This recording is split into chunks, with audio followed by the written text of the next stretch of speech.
Bom, dando continuidade, vou falar um pouco sobre o equilíbrio hídrico. O equilíbrio hídrico, ele vem depender da diferença entre a água ingerida e a água perdida. A ingestão de água, ela pode ser mensurada a partir da água ingerida, ou seja, aquela presente tanto nos alimentos e também da água metabólica, que seria a que é originada do metabolismo dos nutrientes. A água presente nos alimentos, ela representa em torno de 90% da constituição de algumas frutas e vegetais. E foi determinado também que, com relação a alimentos como pães e bolachas, esse percentual pode ser de 30% até inferior. A ingestão de líquidos e alimentos, ela vem a ser a principal maneira da entrada de água corporal. E estima-se que a ingestão adequada fica em torno de 2 litros por dia para pessoas sedentárias. A perda de água, ela vem a ser atribuída à excreção urinária e fecal, à sudorese e, em menor proporção, à respiração. A gente foi observar também que, assim, no repouso, a excreção renal, ela vem a representar a principal maneira da perda de água. Porém, também se observa que a atividade física e o clima podem alterar a produção de urina. Tanto o exercício e o calor intenso vão reduzir a produção de urina em torno de 20% a 60%, enquanto que o frio e a hipóxia, elas vão causar uma diminuição, no caso, a hipóxia, que é a redução da oferta de oxigênio, vai gerar uma diminuição na produção de urina.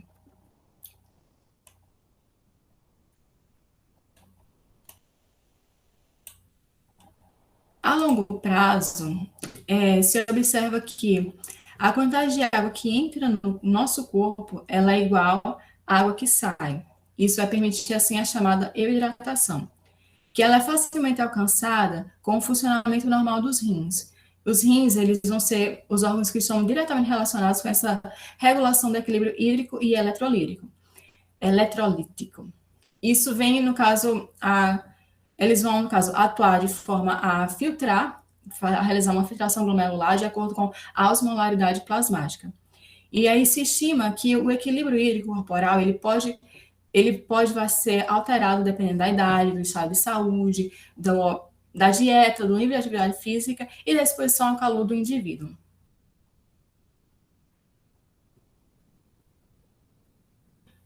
Dos componentes que participam do equilíbrio hídrico, a ingestão hídrica e o volume urinário são os únicos controlados pelo estado hídrico corporal. Pode passar, por favor? No déficit de água corporal, vai haver uma redução do volume sanguíneo e o aumento da osmolaridade de todos os fluidos corporais. E isso vai gerar uma ativação dos centros hipotalâmicos, que vão ser responsáveis pela sensação de sede e pela liberação do hormônio antidiurético. Esse hormônio, ele vai aumentar a absorção de água pelos túbulos coletores distais dos rins e vai diminuir, assim, o volume urinário. Quando o corpo, no caso, ocorre um aumento, né, um excesso, no caso, de água corporal, que vai gerar uma redução da osmolaridade plasmática, e o aumento do volume plasmático, vai ocorrer a inibição da sede, a cessação, né, a diminuição da ingesta hídrica, e na falta do ADH, porque ele não vai ser secretado, no caso, a absorção de água pelos túbulos renais vai ser reduzida. E isso vai aumentar a diurese. Também tem outra coisa que está relacionada, que é o hormônio aldosterona, que ela participa indiretamente no equilíbrio hidrocorporal. Ela vai ter sua ação nos rins, né, com o objetivo de manter o equilíbrio eletrolítico, principalmente com relação ao sódio. Então, quando ocorre reduções, né, uma diminuição na concentração de sódio, os fluidos extracelulares e o volume sanguíneo, e, portanto, na pressão sanguínea, vai estimular o sistema renina-angiotensina-aldosterona. E a angiotensina, por sua vez, ela vai estimular a produção de aldosterona pelo córtex adrenal, e isso vai aumentar a reabsorção de sódio pelo túbulo distal dos néfrons. Então, no caso, vai ocorrer uma reabsorção de sódio e de forma indireta de água. A aldosterona, ela vai permitir que uma quantidade significativa de água seja reabsorvida, porém de forma independente do ADH. Então, assim, como consequência, né, dessa reabsorção de água e de sódio, ocorre também um aumento da pressão sanguínea. A angiotensina 2, ela vem a trabalhar na estimulação da liberação do ADH. Isso vai aumentar a sede, a vasoconstricção e isso também, no caso, ela também vai aumentar, no caso, o, como é que eu posso falar? O interesse por sódio, né? O organismo vai ter mais apetite por sódio. Durante o exercício, principalmente quando ocorre um maior grau de desidratação, ocorre uma maior liberação de angiotensina 2, vasopressina e de algumas catecolaminas. Isso permite o aumento da pressão sanguínea. E esse aumento, ele vem ser acompanhado da liberação do peptídeo atrial diurético, que ele vai produzido e liberado pelos átrios em resposta da sua maior distensão. Sua ação vai ser de diminuir a reabsorção renal de sódio. Isso vai diminuir a retenção hídrica e, consequentemente, aumenta a diurese. Assim, esse peptídeo atrial diurético, ele vem a ser suprimido pela ação da aldosterona, da angiotensina e tanto pela ADH também, porque ele vai ter efeitos mais evidentes, no caso, no final do exercício. Então, pode-se considerar assim que é por isso que vai haver um aumento da diurese, vai ter um aumento de diurese entre atletas após o exercício, logo depois que eles tentam se reidratar. Pode passar, por favor? Aí aqui nessa figura, mais ou menos, dá para a gente ter mais ou menos uma noção de que, através da reabsorção da ação, né, como ocorre essa regulação do conteúdo de água corporal, correlacionando a concentração de sódio e a osmolaridade. Então, a gente vê que, assim, vai haver o sistema renina, angiotensina, aldosterona, ele vai promover uma reabsorção de água de forma mais indireta através da reabsorção de sódio nos túbulos distais. Então, a gente vê que isso trabalha de uma forma a manter esse equilíbrio hídrico. Pode passar? Então, assim, não se conhece o mecanismo exato que vem a inibir ou a estimular a ingestão hídrica voluntária. Porém, se estima que, assim, que mudanças no volume plasmático e na osmolaridade, eles vêm a aumentar atuar, no caso, de forma isolada ou de forma associada, né, na tentativa de restabelecer esses níveis satisfatórios de água corporal. Isso vai estimular a sensação de sede e a ingesta hídrica. Assim, você pode dizer que um estado satisfatório de hidratação do dia a dia, ele pode ser controlado pela sensação de sede, porém, o déficit de água corporal, ele pode ocorrer por redução da ingestão de água ou pelo aumento da perda hídrica durante algum esforço físico ou pela exposição ao calor mesmo. Teve um estudo realizado nos Estados Unidos em que eles, no caso, foi pesquisado, a ingestão adequada de água com o objetivo de prevenir qualquer efeito indesejado da desidratação, incluindo aqueles efeitos, as anormalidades metabólicas e funcionais. Essa ingesta adequada, no caso, nesse estudo, foram avaliados homens e mulheres sedentários e eles concluíram que a água, no caso, a água ingerida, ela representa em torno de 81% da ingesta hídrica total, beber água, no caso, e os 19% da água que entram no corpo, eles são advindas são dos alimentos, sendo que em torno desses 81% de águas ingerida são em torno de 3 litros para homens e 2,2 litros para as mulheres. Pode passar? Bom, falar um pouco sobre a termorregulação. A gente sabe que os seres humanos, eles estão habituados, eles se adaptam bem a uma variação de temperatura entre 36,5 e 38,5. Porém, assim, temperaturas abaixo de 33,5 ou acima de 41,5, elas podem levar a algum prejuízo no funcionamento do organismo. Isso vai causar alguma debilidade no indivíduo e levar até mesmo à morte. Então, nesse sentido, a gente vai ter a atuação do hipotálamo, que vai funcionar como um termostato corporal. Então, sempre que a temperatura central estiver dentro de uma variação normal, né? O objetivo é manter, no caso, a temperatura corporal dentro dessa variação normal. Os termoreceptores, eles vão enviar impulsos nervosos de sensações de frio ou de calor para a medula espinhal, e isso vão ser conduzidos esses impulsos para o hipotálamo. E aí, ao aumento da temperatura, vai estimular os mecanismos de perda de calor. A porção anterior, no caso, e aí nesse momento vai ter a atuação da porção anterior do hipotálamo, que vai estimular a vasodilatação. Isso vai favorecer a perda de calor do centro do corpo para a periferia e com a sudorese como consequência. Por outro lado, a gente vê também que quando ocorre uma diminuição da temperatura, se ativam os receptores de frio. E esses receptores, eles vão ativar vários processos de produção e conservação de calor. Nesse caso, vai atuar o hipotálamo posterior, que vai estimular, né, a vasoconstricção dos vasos sanguíneos da pele e também os processos de tremor e da piloereção, de tremores e da piloereção. Nesse momento, essa porção posterior do hipotálamo também vai permitir um aumento na mobilização dos ácidos graxos e um aumento do calor metabólico pela maior liberação de norepinefrina. Então, assim, quando a taxa de calor produzido é igual à taxa de calor perdido, o organismo ele vai se encontrar em equilíbrio térmico. Qualquer desequilíbrio, ele vai resultar em uma mudança na temperatura corporal.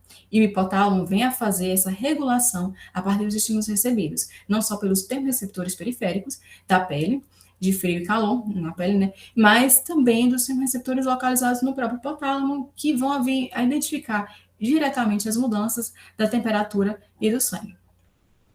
Dos fatores que vêm a participar do equilíbrio térmico, a taxa metabólica, ela vem a ser considerada a principal,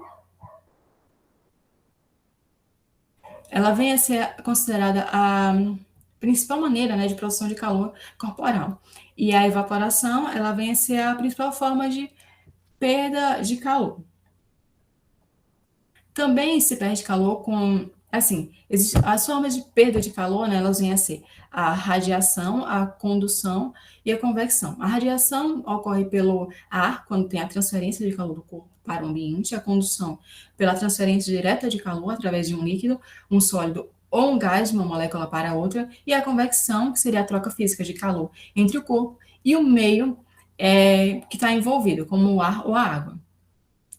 Todas essas maneiras são formas eficientes, né, de perda de calor, quando a temperatura do corpo é maior que a do ambiente. Caso contrário, né, isso pode transferir, no caso, o corpo da pessoa, ela pode absorver esse calor do ambiente. Isso não é recomendado.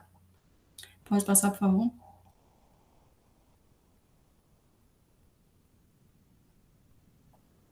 Não volta. Durante o exercício intenso, se observa que a temperatura do corpo é muito maior que a do ambiente. E, no caso, a radiação e a convecção, eles vão atuar de forma efetiva para perder esse calor. Porém, se a temperatura do ambiente ela vem a ser maior que a do corpo, o corpo ele vai ganhar calor com o ambiente. Então, assim, o fluxo de calor será sempre, porque o fluxo de calor ele vai ser sempre do quente para o frio. E nessas condições, né, a melhor forma de se perder calor é através da evaporação.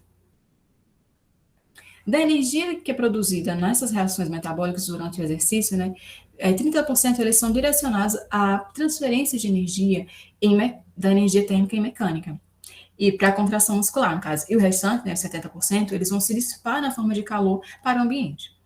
Caso isso não ocorra, pode haver um aumento da temperatura interna.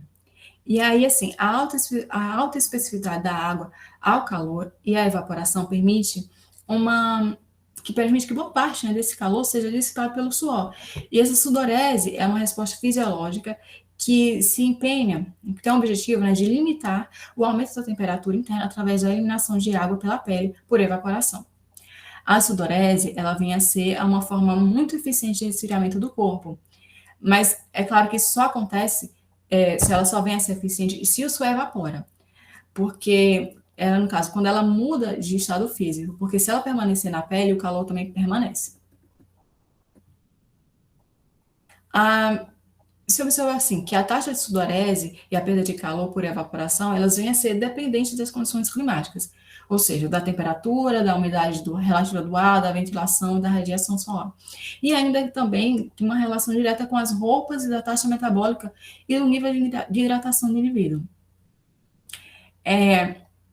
Foi observado que assim, a prática de exercício em lugares abertos, ele vai facilitar a perda do calor corporal, pois vai haver o fluxo de ar que vai permitir a dissipação de calor por convecção e evaporação do ar quente, e que está ao redor do indivíduo.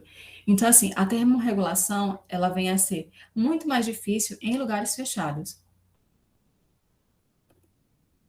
Seguir um pouco sobre a aclimatação ao calor. A aclimatação ao calor, ela é muito importante para todos os indivíduos que praticam exercícios em temperaturas elevadas. Eles acreditam-se que leva em torno de umas 2 semanas de prática de exercício em exposição ao calor, para que os processos de termorregulação ocorram de maneira eficiente. Então, assim, e assim os indicadores de saúde e desempenho, eles não sejam prejudicados. Então, é muito importante se manter, tentar se aclimatar a esse calor. A adaptação ao calor, ela pode ser definida como uma série de ajustes fisiológicos que ocorre quando uma pessoa muda de ambiente mais frio para um ambiente mais quente.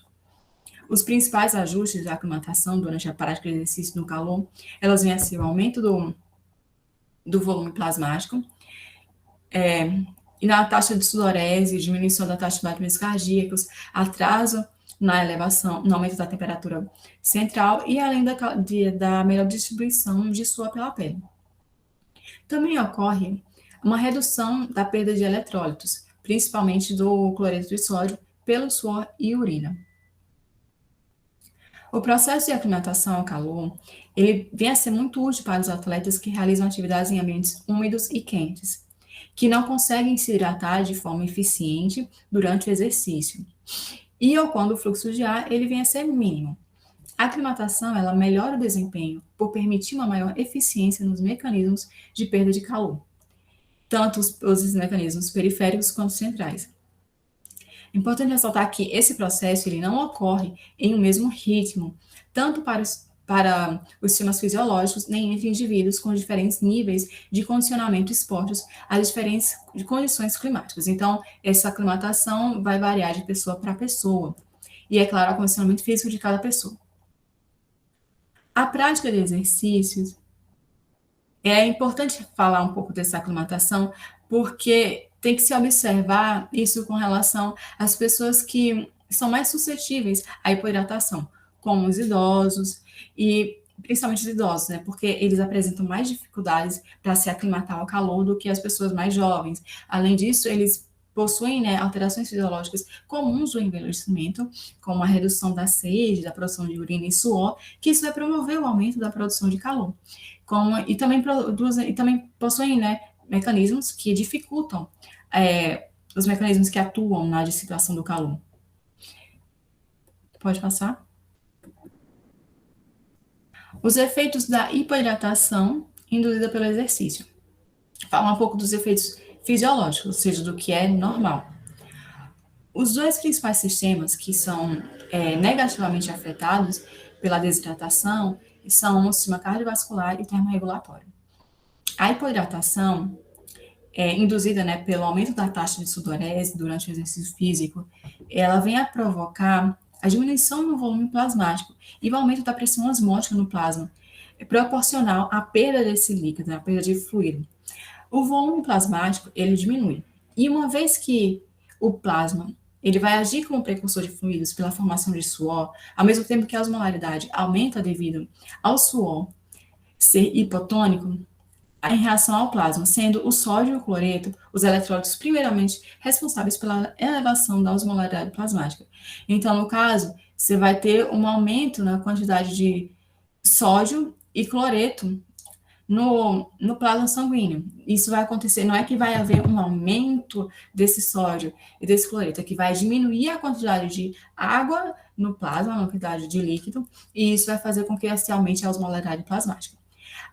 Isso vai gerar uma hiperosmolaridade plasmática que vai mobilizar os fluidos do espaço intracelular para o extracelular, que vai, no caso, com o objetivo de aumentar esse volume plasmático nas pessoas que estão hipoidratadas. Só que o problema é que isso vai aumentar ainda mais a desidratação, porque eu estou tirando líquido do espaço intracelular. Então, assim, vai haver essa hiperosmolaridade e hipovolemia, porque eu vou ter também uma diminuição, né, da fluidez ali do sangue. Isso é gerado, né, no caso, isso vai gerar evaporação e convecção e o aumento da temperatura interna e redução da dissipação do calor. Então, no caso, você vai ter um aumento da temperatura corporal. E essa hiperosmolaridade plasmática, ela vai aumentar, né, a temperatura interna e no caso, vai afetar o hipotálamo e as glândulas sudoríparas, de forma a retardar o início da sudorese e da vasodilatação durante a prática do exercício. Além disso, né, a gente tem a desidratação, que afeta também o desempenho aeróbico e diminui o volume de ejeção ventricular por meio da diminuição do volume sanguíneo, além de provocar o aumento da frequência cardíaca. Essas alterações, elas são acentuadas, elas vêm aumentar principalmente em climas quentes e úmidos, principalmente com relação à vasodilatação cutânea, que vai transferir uma grande parte do fluxo sanguíneo para a periferia, em detrimento da musculatura esquelética. Isso vai gerar no caso, um aumento, né? No caso, uma redução da pressão arterial em torno do retorno venoso e do débito cardíaco. Então, assim, a partir das alterações fisiológicas que vão ocorrer, se pode dizer que, assim, a reposição hídrica, ela vai, no caso, a reposição hídrica, ela deve ocorrer de forma equivalente àquela perda de água gerada pela sudorese. E isso, no caso, se houver realmente essa reposição hídrica adequada, vai evitar a redução do volume de ejeção ventricular, que também vai ser benéfico para a termorregulação, uma vez que aumenta o fluxo sanguíneo periférico. Isso vai facilitar a transferência do calor interno para a periferia, então vai melhorar também a sudorese. Também é bom falar que a questão da captação, que isso também, no caso, quando se mantém essa hidratação, né, durante a prática de exercício de forma adequada, vai ter também uma maior captação muscular de ácidos graxos livres plasmáticos e uma menor oxidação de carboidratos. Então, assim, a ingestão de líquido durante o exercício prolongado, ele diminui a utilização de glicogênio muscular e vai facilitar aumentar, no caso, a utilização dos ácidos graxos livres no plasma. Então, isso vai ser benéfico de forma a, como é que falam? De forma a consumir realmente esses ácidos graxos, a consumir mais gordura. Também é importante falar que essa ingestão de fluidos, ele também vai favorecer, né, vai melhorar os mecanismos de termorregulação, e de forma que auxilia na regulação da temperatura muscular. Isso também vai diminuir a utilização dos estoques de glicogênio no músculo. E essa atenuação da temperatura corporal, ela também vai estar, desde que associada, é claro, a uma ingestão, uma reposição adequada de fluidos, ela também promove uma menor liberação da epinefrina. Esse hormônio está diretamente ligado à estimulação da glicogenólise. É bom falar também que do importante papel do volume celular na regulação do metabolismo durante o período de recuperação, já que foram realizados estudos em que se evidenciou a redução do volume intracelular. A redução, né, do volume intracelular, ele pode diminuir as taxas de síntese de glicogênio e de proteína, enquanto que o aumento do volume celular pode estimular esses processos, ou seja, manter uma hidratação adequada durante a prática de exercício físico pode ser muito bom para que aumente, no caso, para que exista para que se possa ter, na verdade, uma maior, como é que eu posso falar? Um maior consumo de ácidos graxos livres e também uma maior síntese de proteína. Pode passar? Então, nesse gráfico, ele é basicamente a conclusão, o resultado, no caso, de um estudo que foi realizado com 8 atletas, e eles compararam que eles fizeram exercício em diferentes temperaturas ambientes. E eles compararam isso com a taxa de sudorese de cada atleta. E foi observado que conforme a temperatura ambiente aumentava, maior a taxa de sudorese. Então, por isso que é interessante, assim, a gente observar que é importante você manter também, observar, no caso, é importante você ter cuidado com o ambiente que aquela atividade física ela vai ser praticada. Porque se tiver muito calor, tem que manter, né, a pessoa tem que se atentar para manter essa reidratação, para que se faça, na verdade, uma reidratação adequada conforme os níveis de água que vão ser perdidos durante essa sudorese ocasionada também, não só pelo exercício, mas também pelo calor do ambiente mesmo.